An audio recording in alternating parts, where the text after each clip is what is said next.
how to connect a USB to your LG TV. Insert your USB storage device to one of the ports in the back of your TV. A menu of options will automatically appear on the TV. Use your remote control to select the media type you want to access.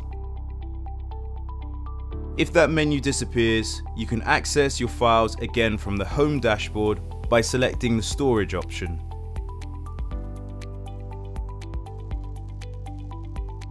Once selected, you can view your media player to access and play your images, music, or videos.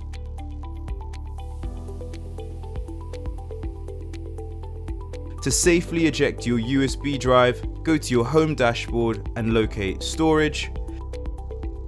Select the Eject option before removing your USB from your TV.